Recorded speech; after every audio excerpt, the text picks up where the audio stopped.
Cooperative എഡ്യൂടെക്കിൻ്റെ Kerala financial corporation assistant PSC പരീക്ഷയുടെ പരിശീലനത്തിൻ്റെ ഭാഗമായിട്ടുള്ള ഫിനാൻഷ്യൽ മാനേജ്മെൻറ്റ് ക്ലാസ്സിലേക്ക് സ്വാഗതം. സിലബസിൽ രണ്ടാമത്തെ മൊഡ്യൂൾ 10 മാർക്കിന് ആണ് ഫിനാൻഷ്യൽ മാനേജ്മെൻറ്റ് പേപ്പർ വരുന്നത്.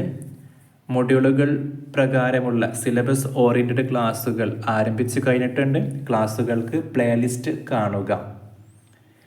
ആദ്യമായിട്ട് വീഡിയോ കാണുന്നവർ ഫോളോ ചെയ്യുക. തുടർന്നുള്ള വീഡിയോകൾക്ക് വേണ്ടിയിട്ട് നോട്ടുകൾക്ക് വേണ്ടി ടെലഗ്രാം ചാനലിൻ്റെ ലിങ്ക് ഡിസ്ക്രിപ്ഷൻ ബോക്സിൽ ലഭ്യമാണ്. ഫിനാൻഷ്യൽ മാനേജ്മെൻറ്റ് എന്താണെന്ന് നോക്കാം. ആദ്യം ഫിനാൻഷ്യൽ പ്ലസ് മാനേജ്മെൻറ്റ് രണ്ടും കൂടെ കൂടിയതാണ് ഫിനാൻഷ്യൽ മാനേജ്മെൻറ്റ്. അതുകൊണ്ട് തന്നെ ഫിനാൻസ് എന്ന procurement and utilisation of fund in an efficient manner എന്നതിനെ പ്ലാനിങ്, ഓർഗനൈസിങ്, ഡയറക്റ്റിംഗ്, കൺട്രോളിങ് ചെയ്യുന്ന ആക്ടിവിറ്റീസിനെ എന്ത് പറയല്? ഫിനാൻഷ്യൽ മാനേജ്മെൻറ്റ് എന്ന് പറയാം. ഒന്നും കൂടെ പറഞ്ഞു കഴിഞ്ഞാൽ financial management is the planning, organising, directing and controlling of financial activities such as procurement and utilisation of funds in an efficient manner. നല്ല രീതിയിൽ ഫണ്ടുകൾ കൈകാര്യം ചെയ്യേണ്ടതുണ്ട്, എഫിഷ്യൻ്റ് ആവണം, പെർഫോം അതുവഴി കൂടേണ്ടതുണ്ട്. അതിന് വേണ്ടിയിട്ടുള്ള പ്ലാനിങ്, ഓർഗനൈസിങ്, ഡയറക്റ്റിംഗ്, കൺട്രോളിങ് എന്ന മാനേജ്മെൻറ്റ് ആക്ടിവിറ്റിയാണ് ഫിനാൻഷ്യൽ മാനേജ്മെൻറ്റ് എന്ന് പറയാം. അതുകൊണ്ട് തന്നെ what are the objectives of financial management? Financial management main objective രണ്ടാമത്തെ പോയിൻ്റായ മാക്സിമൈസ് ഷെയർ ഹോൾഡേഴ്സ് വെൽത്ത് ആണ്. ഏറ്റവും ആദ്യം വരിക maximize shareholders wealth. Equity ഹോൾഡേഴ്സിൻ്റെ വെൽത്ത് മാക്സിമൈസ് ചെയ്യാൻ എന്തെല്ലാം ചെയ്യാൻ പറ്റുമോ അതൊക്കെയാണ് ഫിനാൻഷ്യൽ മാനേജ്മെൻറ്റ് ഒബ്ജക്റ്റീവ്. ഓരോന്ന് നോക്കാം. Ensure regular and adequate supply of fund. Supply break ആവാതെ എന്ത് ചെയ്യണം? ഫണ്ട് സപ്ലൈ ചെയ്യേണ്ടതുണ്ട്. ഷെയർ ഹോൾഡേഴ്സ് വെൽത്ത് മാക്സിമൈസ് ചെയ്യേണ്ടതുണ്ട്. പ്രോപ്പർ യൂസ് ഓഫ് ഫണ്ട് അല്ലെങ്കിൽ എഫിഷ്യൻസി, എഫക്റ്റീവായിട്ട് എഫിഷ്യൻ്റായിട്ട് ഫണ്ട് യൂട്ടിലൈസ് ചെയ്യേണ്ടതുണ്ട്. Maintaining liquidity and profitability balance. Ensure safety of investment. ഇൻവെസ്റ്റേഴ്സിൻ്റെ കോൺഫിഡൻസ് കൂട്ടിയിട്ട് സേഫ്റ്റി ഉണ്ടെങ്കിൽ അവർക്ക് കോൺഫിഡൻസ് ഉണ്ടാവുള്ളൂ. അപ്പോൾ അതും എന്തിൻ്റെ ഭാഗമാണ്? ഫിനാൻഷ്യൽ മാനേജ്മെൻറ്റ് ഭാഗമാണ്. അപ്പോൾ ഇത്രയും ഒബ്ജക്റ്റീവ്സ് ഫിനാൻഷ്യൽ മാനേജ്മെൻറ്റിനുണ്ട്.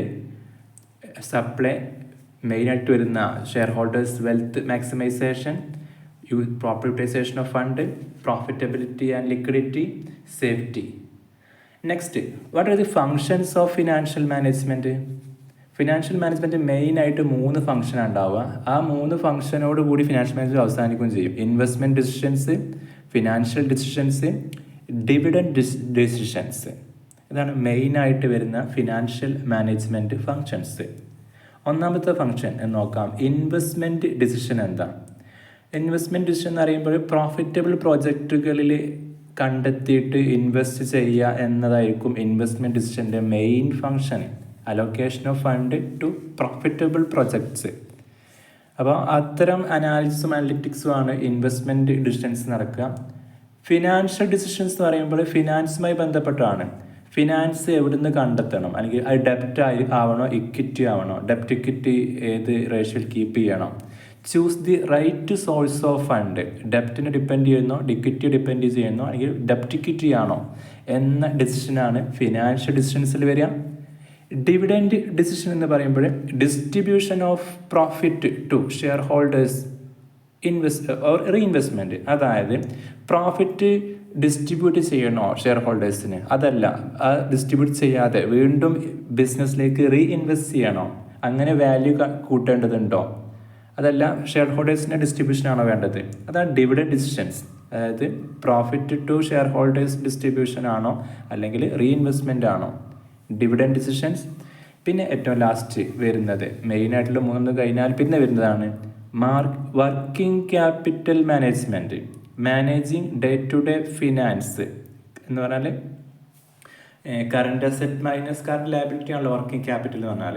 അതല്ലെങ്കിൽ ഡേ ടു ഡേ ഫണ്ടിൻ്റെ സോഴ്സ്, അതിൻ്റെ അതെങ്ങനെ കണ്ടെത്താം, അതെങ്ങനെ ബ്രേക്ക് ഇല്ലാതെ മുന്നോട്ട് കൊണ്ടുപോകാം. അതാണ് വർക്കിംഗ് ക്യാപിറ്റൽ മാനേജ്മെൻറ്റ് കൊണ്ട് ഉദ്ദേശിച്ചത്. അപ്പോൾ ഇത്രയും ഫങ്ഷൻസ് ഉണ്ട്. മെയിനായിട്ടുള്ളത് investment, financing and dividend decisions. 3 decisions കാര്യമായിട്ട് വരിക. Investment decision, financing decision and dividend decisions. Next ഇതിൽ വരുന്ന ബേസിക് ആയിട്ട് വരുന്ന ടേംസ് ആണ്. ഈ ടേംസുകൾ വീണ്ടും അടുത്ത മൊഡ്യൂളുകളിൽ ഡീറ്റെയിൽഡ് ആയിട്ട് പറയേണ്ടതുണ്ട്. ബിഗിനിങ്ങിൽ നമ്മൾ എന്താണ് നോക്കുന്നു, ടേംസുകൾ എന്തൊക്കെയാണെന്ന്. ക്യാപിറ്റൽ സ്ട്രക്ചർ എന്താ, കാരണം ഇത്തരം ടേംസുകൾ റിപ്പീറ്റ് ആയിട്ട് നമ്മൾ പല സ്ഥലങ്ങളിലും ഈ ടേംസ് ഉപയോഗിക്കും. അപ്പോൾ അത് ക്ലിയർ ആവേണ്ടതുണ്ട് എന്താണ് ആ ടേം കൊണ്ട് ഉദ്ദേശിച്ചത്. ക്യാപിറ്റൽ സ്ട്രക്ചർ എന്ന് പറയുമ്പോൾ സ്ട്രക്ചർ ഓഫ് ക്യാപിറ്റൽ തന്നെയാണ്. മിക്സ് ഓഫ് ഡെപ്റ്റ് equity in a company financing. Capital structure of a company എന്ന് പറയുമ്പോൾ നമ്മൾ മനസ്സിലാക്കേണ്ടത് കമ്പനിയിലെ ഡെപ്റ്റ് ഇക്വിറ്റി എത്രത്തോളം ഉണ്ട്, അല്ലെങ്കിൽ അതിൻ്റെ മിക്സാണ്. അല്ലെങ്കിൽ മിക്സ് ഉണ്ടെങ്കിൽ മിക്സ്, അല്ലെങ്കിൽ ഏതാണോ അത്. ഡെപ്റ്റ് ഇക്വിറ്റി ഓഫ് എ കമ്പനീസ് ഫിനാൻസിങ്ങിനെയാണ് ക്യാപിറ്റൽ സ്ട്രക്ചർ എന്ന് പറയാം. കോസ്റ്റ് ഓഫ് ക്യാപിറ്റൽ എന്ന് പറയുമ്പോൾ cost incurred to raise fund raise ചെയ്യാൻ വേണ്ടി വരുന്ന കോസ്റ്റിനെയാണ് കോസ്റ്റ് ഓഫ് ക്യാപിറ്റൽ എന്ന് പറയാം. ലിവറേജ് എന്ന് പറഞ്ഞാൽ use of fixed cost source. Fixed cost അല്ലെങ്കിൽ ഡെപ്റ്റ് ബേസ്ഡ് ഇക്വിറ്റിയുടെ വാല്യൂ കൂട്ടുന്നതിനെയാണെന്ന് പറയാം ലിവറേജ് എന്ന് പറയാം. ഡെപ്റ്റ് ആണല്ലോ ഫിക്സഡ് കോസ്റ്റ് എന്ന് പറഞ്ഞത്. ഡെപ്റ്റ് പോലുള്ള ഫിക്സഡ് കോസ്റ്റ് സോഴ്സിലൂടെ എങ്ങനെ റിട്ടേൺ കൂട്ടാം, എങ്ങനെ ഇക്വിറ്റി വാല്യൂ കൂട്ടാം, എങ്ങനെ വെൽത്ത് മാക്സിമൈസ് ചെയ്യാം എന്നതിനാണ് ലിവറേജ് എന്ന് പറയാം. Working capital short term asset minus short term liability, അതിനെയാണ് വർക്കിംഗ് ക്യാപിറ്റൽ എന്ന് പറയാം. വർക്കിംഗ് ക്യാപിറ്റൽ എന്ന് പറഞ്ഞാൽ ഡേ ടു ഡേ ആക്ടിവിറ്റീസിന് വേണ്ട ഫണ്ടിനെയാണ് വർക്കിംഗ് ക്യാപിറ്റൽ എന്ന് പറയാം. Next time value of money എന്ന് പറയുമ്പോൾ a rupee today is worth more than a rupee tomorrow. നാളത്തേക്കാൾ ഇന്നത്തെ ഒരു രൂപയുടെ വാല്യൂ എന്നത് നാളത്തേക്കാൾ കൂടുതലാണ്. കാരണം ഇൻഫ്ലേഷൻ ഉണ്ട്, ഓരോ ദിവസം കഴിയുമ്പോൾ വാല്യൂ കുറഞ്ഞു വരികയാണ്. അപ്പോൾ അതിനെ സൂചിപ്പിക്കുന്ന ടേമാണ് ടൈം വാല്യൂ ഓഫ് മണി. അതിൻ്റെ ഭാഗമായിട്ട് NPV IRR താഴെ കാണാൻ പറ്റും. NPV നെറ്റ് പ്രസൻറ്റ് വാല്യൂ എന്ന് പറയുമ്പോൾ present value of cash inflow equal to present value of cash outflows. IRR ആണെങ്കിൽ ഇൻറ്റേർണൽ റേറ്റ് ഓഫ് റിട്ടേൺ ആണ് എന്ന് പറയുമ്പോൾ discount rate at which NPV become 0. NPV 0 ആവുന്ന ഡിസ്കൗണ്ട് റേറ്റിനെയാണ് IRR എന്ന് പറയാം. പേ ബാക്ക് പീരീഡ് നമുക്കറിയാം, എത്രത്തോളം വർഷം, എത്ര കാലം എടുക്കും ആ ഇനീഷ്യൽ എമൗണ്ട് റിക്കവർ ചെയ്യാൻ. അതിനൊരു വിഷയമുണ്ട്, അത് പരിഗണിക്കാറില്ല, ടൈം വാല്യൂ പരിഗണിക്കാറില്ല. നമുക്ക് ഡിസ്കസ് ചെയ്യേണ്ട ടോപ്പിക് കൂടിയാണ് അത്. ബഡ്ജറ്റിംഗ് എന്ന് പറയുമ്പോൾ എസ്റ്റിമേറ്റിംഗ് ഫ്യൂച്ചർ ഫിനാൻഷ്യൽ നീഡ്സിനെ മായി ബന്ധപ്പെട്ട മോണിറ്ററി എസ്റ്റിമേഷനെയാണ് ബഡ്ജറ്റിംഗ് എന്ന് പറയാം. ഇനി ഇതുമായി ബന്ധപ്പെട്ട MCQ ക്വസ്റ്റ്യനൂടെ നോക്കിയിട്ട് നമുക്ക് ക്ലാസ്സിൽ അവസാനിപ്പിക്കാം. 1. Primary goal of financial management is, ഞാൻ ആദ്യമേ പറഞ്ഞ പോയിന്റ് ചെയ്യുന്നത് കാണാൻ പറ്റും, വെൽത്ത് മാക്സിമൈസേഷൻ ആണ്. അത് കഴിഞ്ഞിട്ട് പ്രോഫിറ്റ് മാക്സിമൈസേഷൻ വരുള്ളൂ. കോസ്റ്റ് മിനിമൈസേഷൻ, സെയിൽസ് മാക്സിമൈസേഷൻ പിന്നീട് വരുന്ന കാര്യങ്ങളാണ്. അതല്ലെങ്കിൽ ഫിനാൻഷ്യൽ മാനേജ്മെൻറ്റ് ഏറ്റവും പ്രൈം ഗോൾ അല്ലെങ്കിൽ ഇമ്പോർട്ടൻറ്റ് ഫങ്ഷൻ എന്ന് പറയുന്നത് വെൽത്ത് മാക്സിമൈസേഷൻ ആണ്. വർക്കിംഗ് ക്യാപിറ്റൽ മീൻസ് എന്താണ് വർക്കിംഗ് ക്യാപിറ്റൽ? നമ്മളിപ്പോൾ പറഞ്ഞിട്ടേ ഉള്ളൂ, current asset minus current liabilities എന്ന് പറഞ്ഞാൽ ഡേ ടു ഡേ റണ്ണിങ്ങിന് വേണ്ട ഫണ്ടിനെയാണ് വർക്കിംഗ് ക്യാപിറ്റൽ എന്ന് പറഞ്ഞാൽ. Current asset minus current liabilities ആണ് എന്ത് working capital. Which of the flowing is A financial decisions? Financial decisions എന്താ പറഞ്ഞത്? മൂന്ന് തരം ഡിസിഷൻസ് ആണ് മെയിനായിട്ട് വരിക. Financial decisions, investment decision, dividend decisions. അതിൽ എന്താണ് ഫിനാൻഷ്യൽ ഡിസിഷൻസ് പറഞ്ഞത്? ഡെപ്റ്റ് ഇക്വിറ്റിൻ്റെ ചോയ്സിനെയാണ്. ഡെപ്റ്റ് വേണം, ഇക്വിറ്റി വേണം, രണ്ടും കൂടെ വേണം, എത്ര റേഷ്യോയിൽ വേണം എന്നത്. Choosing between equity or ഡെപ്റ്റ്.